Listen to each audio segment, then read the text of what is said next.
So one of your experiment is Lambert-Beer's law validation using potassium permanganate solution. This validation you are doing through UV visual spectrophotometer. So we are going to discuss some of the basic feature of this experiment. The first one is Lambert-Beer's law. So basically it has two components, where it is A is epsilon Cl. Our absorbance, which is also known as optical density, is directly proportional to the concentration and directly proportional to the path length. So the first law was given by Lambert's. Lambert's ने ये कहा कि absorbance is proportional to path length, and Beers states that absorbance is proportional to concentration. So basically अगर path length fix कर दी जा रही है through a fixed size qubit, तो we are proving absorbance or optical density is directly proportional to C. तो अगर इसे हम प्लॉट करें तो हमें एक लीनियर लाइन मिलनी चाहिए अप्रॉक्सीमेटली 45 डिग्री पे, अगर y और x एक्सेस पे करें तो let's see how we are doing this. So these are the few of the requirements by which we will start. तो K-4 लिया जा रहा है. बेसिकली K-4 लेने का पर्पज़ ये होता है, it's an ideal solution, it has high molar availability, एक विजिबल रीजन में इसका कलर है, केमिकली स्टेबल है, और जो एब्जॉर्प्शन आता है अप्रॉक्सीमेटली 525-530 नैनोमीटर की रेंज में आता है और वाटर में ईजिली डिज़ॉल्व हो जाता है. तो इसका हम सॉल्यूशन प्रिपेयर करते हैं. We will start with stock solution prepare करेंगे एंड देन उसका सीरियल डाइल्यूशन करेंगे. एटलीस्ट 5 to 6 कंसंट्रेशन पे सीरियल डाइल्यूशन करते हैं. नॉर्मली जो सीरियल डाइल्यूशन की रेंज होती है that is from 10⁻⁻4 molar to 10⁻⁻6 molar के रिस्पेक्ट में होता है. आफ्टर दैट हम एक्सपेरिमेंट को स्टार्ट करते हैं जिसमें there are 2 cuvettes. One is blank cuvette. So in blank qubit we will take distilled water as a reference, and in sample qubit we will take different serial dilution based K-4, and we will see how much absorbance we are getting at 525 nanometer. So this is one of the UV plot where lambda max is 5 to 5 nanometer, and then we will get different reading. At least 5 to 6 readings are required for 5 to 6 different concentration and different absorbance.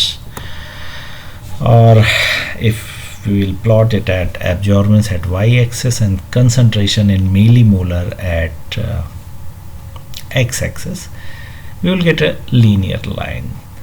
और linear line अगर हम experimentally कर रहे हैं तो yes there will be some deviation, and if you will plot through Excel we are going to get some deviation. और basically goodness of fit होता है R square value. So R square value 1 के near by जितना होगी उतना better इस plot को माना जाएगा. तो अगर हमें एक लीनियर पैटर्न मिल जाता है और अप्रॉक्सीमेटली एक फिक्स डिस्टेंस पे, so it is validating the Lambert-bears law. Normally जब हम टूवर्ड्स मिली रेंज में जाते हैं, मिली मोल कंसंट्रेशन में रेंज जाते हैं, तो लैम्बर्ट-बियर्स लॉ के हिसाब से ये थोड़ा सा हाई कंसंट्रेशन हो जाता है और वहाँ पे ये रूल फॉलो नहीं होता है. यानी जब टूवर्ड्स मिली मोल या हायर कंसंट्रेशन पे जाते हैं तो यहाँ पे ये चीज़ फॉलो नहीं होती है.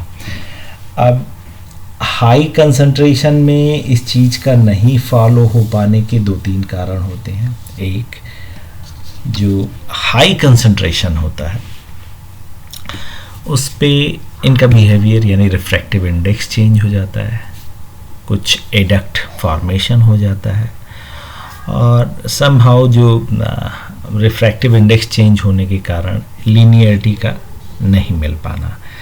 सो फाइनली हम उस रीजन को सेलेक्ट करते हैं जहाँ पे इसकी लीनियरिटी फॉलो होती है.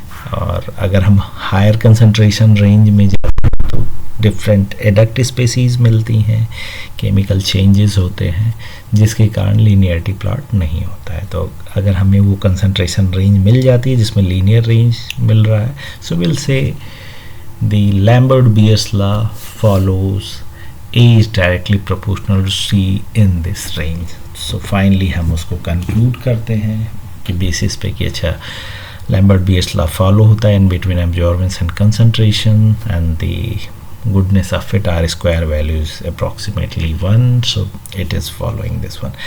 अब यहाँ पे कुछ जनरल बेसिक चीज़ है. पहला Lambert-Beer's law, what does it state? So it states that absorbance of a solution is directly proportional to the concentration of that absorbing species. और अब ये बेसिकली लीनियर रिलेशनशिप दिखाता है. तो किस रेंज में लीनियर रिलेशनशिप होनी चाहिए इसकी जानकारी जरूरी है.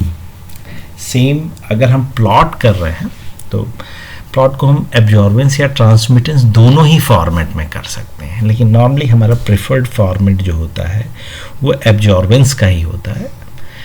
एक तो हमें लीनियर प्लॉट चाहिए होता है. अगर ट्रांसमिटेंस वर्सेस कंसंट्रेशन करेंगे तो उस केस में एक्सपोनेंशियल प्लॉट मिलेगा और जिसको सॉल्व करना इतना ईजिली नहीं होगा, क्वांटिटेटिवली इसको सॉल्व करना, एनालाइज करना, इसलिए हम प्रेफर करते हैं. अकॉर्डिंगली कैलिब्रेशन भी उसका डिफ़िकल्ट हो जाएगा. अनदर एस्पेक्ट मोलर एब्जॉर्बिटी क्या है? It's an intrinsic property of the substance that indicate how strongly a compound absorbs light at a particular wavelength. Rest I have already discussed why KMnO4 taken. There are a few more terms which are normally used. One is LOD and LOQ. So LOD is limit of detection. The lowest concentration that can be easily distinguishable from blank, and LOQ is limit of quantification, lowest concentration that can be quantified with acceptable precision. एक term और इसमें आता आइसोबेस्टिक point. तो basically isosbestic point क्या है ये जानना भी ज़रूरी होता है कि अगर हम आइसोबेस्टिक पॉइंट की बात कर रहे हैं तो what it shows. Basically isosbestic point जो होता है वो आपका डिनोट करता है कि यहाँ पे इक्विलिब्रियम है टू स्पीसीज़ के बीच में और उनका पैटर्न नहीं चेंज हो रहा है. So that is the point जहाँ पे आइदर मेटल और उसके कॉम्प्लेक्स के बीच में एक इक्विलिब्रियम एस्टैब्लिश हो जा रहा है. So this is about the experiment and you should try to take at least 5 to 8 concentration to show the linearity, because in the plot, in the plot 4-5 line will come on that 45-degree angle and 2-3 may deviate. तो at least आपको 6 to 8 points लेना must है.